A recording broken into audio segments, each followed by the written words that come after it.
All right, what's going on YouTube? Nassif here from Click, and today just in the 2023 Acura Integra. Today we are going to be just doing a little bit of a review. I guess while we're driving, we're heading out over to Unity Performance, which is where I get all of my car parts and whatnot from. So we'll just be doing a little bit of a review. So I did actually end up installing a 271 Street rear motor mount on the car not too long ago. And this TSX here in front of me is actually Thusi. It's the guy who did the install on the car. And so just wanted to give you guys a little bit of impressions on the car, sort of give you guys an idea of how it drives, an idea of the noise vibration hardness, or the NVH.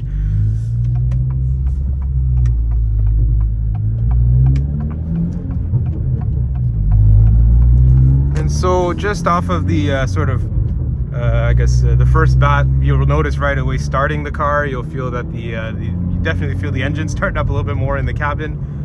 And just in general, exhaust noise, engine noise is about, I'd say probably at first, second gear, you're looking at it about 10 to 15% more stiff and a little bit louder. And then once you're sort of rolling on the road in third, fourth, fifth, sixth, you're not really noticing all that much of a difference between the this motor mount and the stock one. Now this one is a 70A motor mount, so this one I guess would be sort of middle of the range for what's available from 271. So the stock motor mount, I'll maybe post a picture of it now if I'm able to throw it in post edit. But it's pretty basic, mostly just rubber, really designed for comfort. The 271 60A, which is the one they recommend for CVT variants, that would be for any Civic and Integra.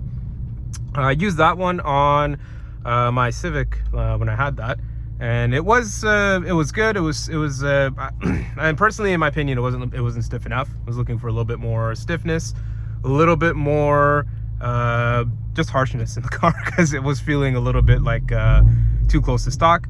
You have the 70A mount, which is the one that we're rolling right now. I think this one's kind of the best out of the three, just for daily driving, because you do get that just a little bit more touch on the I guess attachment to the car, the vibrations, the feel on the clutch pedal, the feel on the brake pedal and the gas pedal. Everything just feels a little bit more mechanical, a little bit more connected. And then lastly, I think they offer if I'm not mistaken, I think it's a 90A race mount, which I've experienced in other 10th gen Civic SIs, and it's crazy. It's like super stiff. Definitely needed if you are kind of modifying your car and you are, increasing power. You'll sort of with that you'll experience wheel hop off the line, and as you're driving, so if you're track driving the car, you don't want that, and so the motor mount does help to minimize and mitigate that. And so just thought I'd give you guys, with this point of this video, really just to give you guys an idea of how the motor mount drives on a daily basis. So I know you guys probably can't really hear the vibrations. Maybe it probably sounds just about the same as the normal mount, but it is about, like I said earlier, it's probably about 10 to 15% more stiff, and it just gives you that little touch more attachment or connection with the car. Gives you a little bit more connection with what the front wheels are doing on the road. And in general, in my opinion, and I know it doesn't make a difference on the clutch, but the clutch does feel a little bit more connected, just because when it starts to bite, you can actually feel through the pedal and through the car, the cabin vibrations, that it is indeed engaging. And so that, I would go as far as to say that this mount is probably up there with like top 5 first mods that you want to do on your car. Waiting for this guy to move so I can merge. Now we are in Mississauga, so just a disclaimer there. So if you see any wonky driving here by the people on the road, it is 100% to be expected, because the people in Mississauga arguably are worse than Toronto drivers in my area. And then if we end up in Brampton, which I don't think we will, thankfully, that is just asking for problems. We're just going to enter the highway now.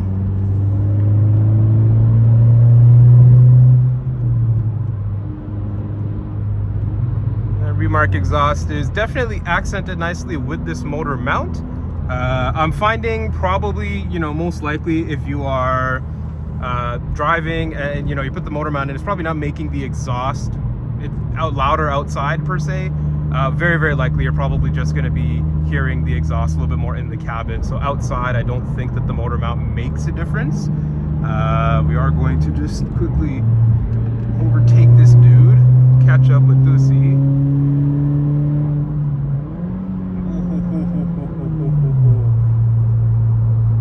Almost going into third there.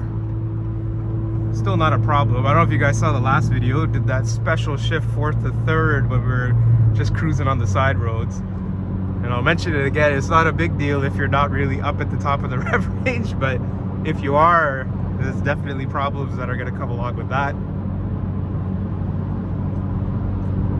But as you guys can kind of hear, it's not I don't really feel much of a difference when we're cruising on the highway. Like I said, if there is a difference, it's super minimal. You're talking maybe 10% stiffer. I guess, through the bottom of the floor and the carpets, I can kind of feel the rotation of the engine just a tiny bit more. At first, when I first installed it, first drove it, it felt a little bit, you're just not used to it. So it's a little bit more of a shock, so to say. It's like, holy crap, that's actually quite a bit stiffer. But after you do a few kilometers on it and you get used to how it feels, it just becomes normal.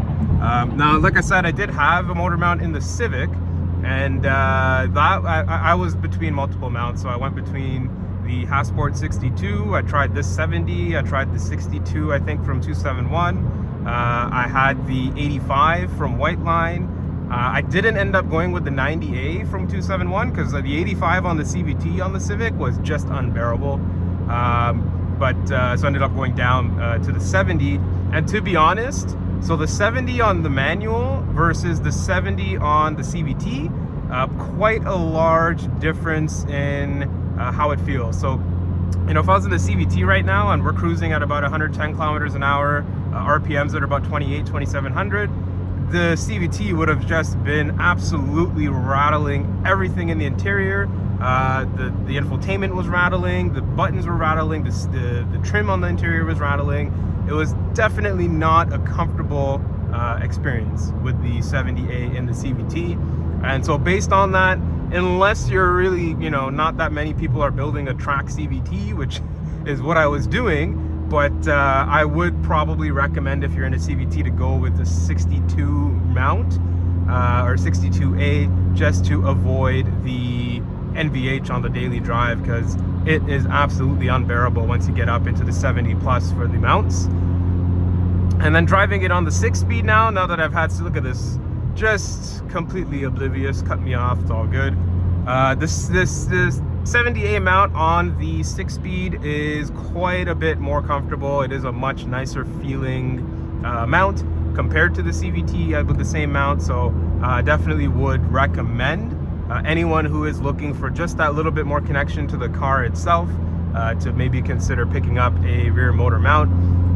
You'd really have to kind of test a bunch to see which one would be your go-to. Generally speaking, I would recommend starting at the softest and then work your way up. Now in the future, we probably will be testing, so I have ordered an FL5 Type R engine motor mount, and I will be doing that on this car to test it out with an insert to see how that compares to the 70A. I'm having a feeling that I'm probably going to actually enjoy the 271 mount more, just because it's giving me a little bit more of that vibration, a little bit more connection to the car. But we'll see when the FL5 mount comes in and we throw that on. We'll have to take a look to see how that drives, and definitely will make a video on that as well. And so this, I guess I'll just kind of keep it quiet. I'll give this here what's up. Like flip him off as we drive past. The good old classic.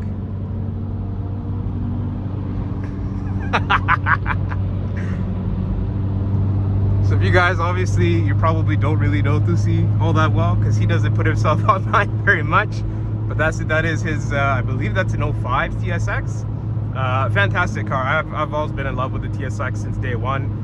Im used to have one way back. It's actually where I got the Mugen wheels for this car, which I'll showcase to everybody in a future video when they go on.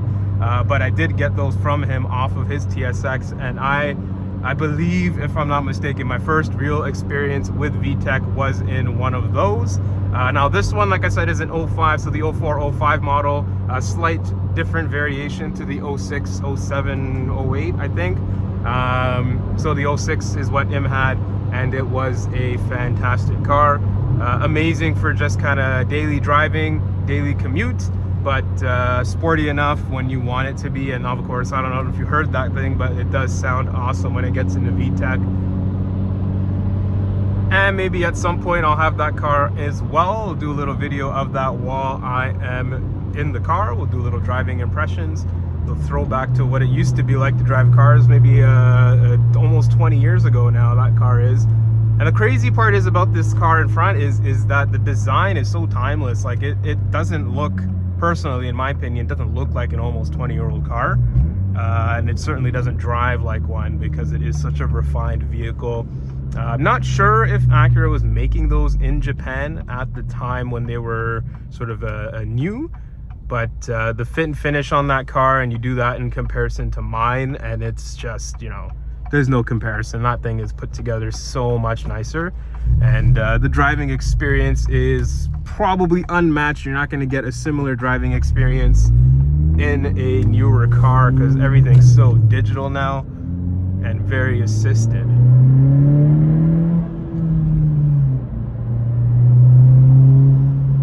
So I'm sure you guys can hear the odd vibration here or there. Got a few things. You guys can see the seat is car's an absolute mess. I've got everything in here right now. But you know, NVH not so bad with this mount, especially when you're just sort of driving around normally. Does make the engine, when you get on throttle, that engine does sound like it's going to blow up. It sounds insane. But like we said, we are under warranty, so should anything happen, we are not worried about that.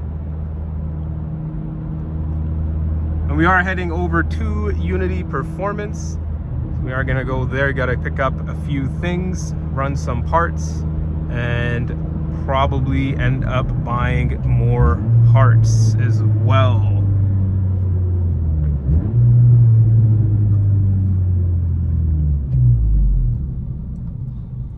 And come to a stop here. This area is very got tons of trucks, so you just got to be careful. Lots of 18-wheelers driving around and doing their thing.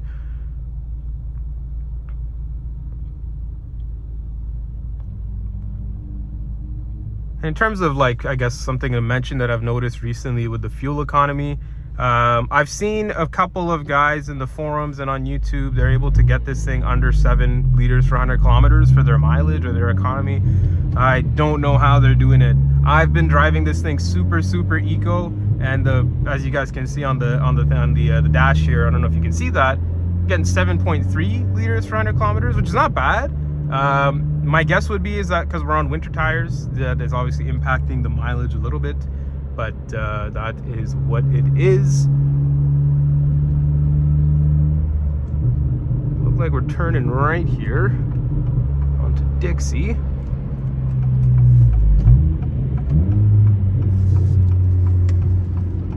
All right.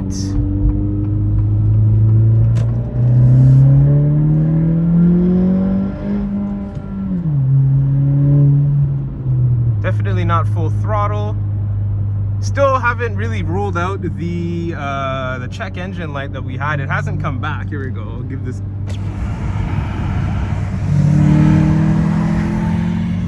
VTEC, baby. So with the check engine light, haven't really driven it super hard, but at the same time, haven't had any hiccups or issues since. Obviously it is a little bit unnerving when you get a random check engine light and you don't know what's caused it, and you know, you gotta kind of have no choice but to continue driving the car.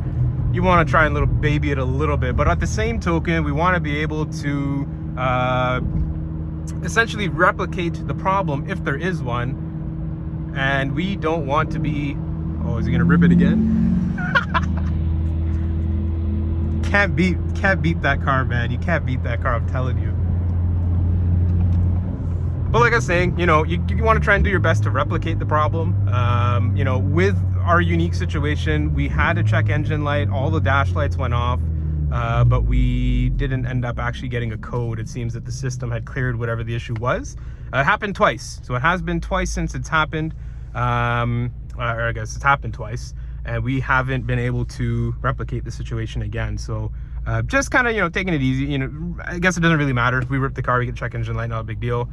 It would be nice to capture it on video so that I can present it to either Dusi at Acura or to wherever Acura that I'm going to be at to get the fix implemented, if there is one that's needed. It'd be nice to show them what was happening when the car triggered the light. But like I said, haven't had any real issues since. Don't know what that was. It sounded like a V8 or something. But we are coming up to the end of the drive here. You guys can see 3 minutes left on the drive, so we're just around the corner from Unity. And so we will be cutting this video short. Got a nice Lexus LC. Pretty nice looking color. The yellow is not my favorite, but when you have a car that looks so in your face and so futuristic, kind of need to have a little bit of a funky looking color. I think we are going to end up busting a UE here. Turning left up at the lights sometimes is a bit of a disaster. Let's see where Dusi wants to go. Alright, so we're going to take the lights here.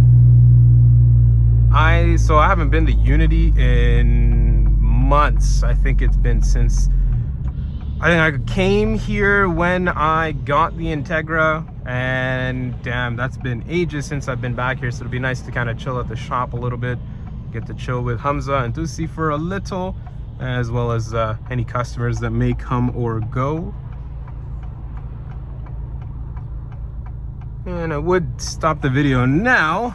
We are kind of driving, so I don't want to be that guy who's using his phone while we're driving, because that's obviously not the best idea. And also, guys, don't mind my voice. I ended up catching, it wasn't COVID, but ended up catching a cold or something that just really put me off for the last week or so, and just not been feeling super great. But we are getting over it now. Obviously you can hear my voice, it's still kind of kicking around a little bit. Can't see with all these trucks.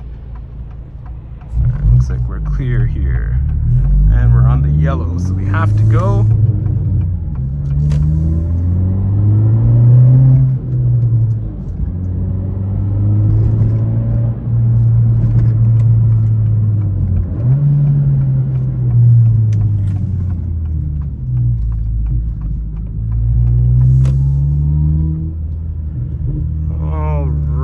So we're gonna pull up here, we'll park up, and we will, I guess we'll just stop here for now. All right, guys, so thank you guys for watching. Hope you guys enjoyed this video. I know it's a little bit of a longer video. Just wanted to kind of showcase that motor mount and give you guys my opinions and thoughts on it, just so that there is no questions or anything that I haven't answered. Holy, check out that Porsche. But that's pretty much it, guys. We just wanted to give you guys my opinions on the mount, give you guys some driving impressions, and we will cut the video here once we park. So that is the man right there in the TSX. So get the parking brake on, little neutral jiggle. All right, guys, so I'll catch you guys in the next one.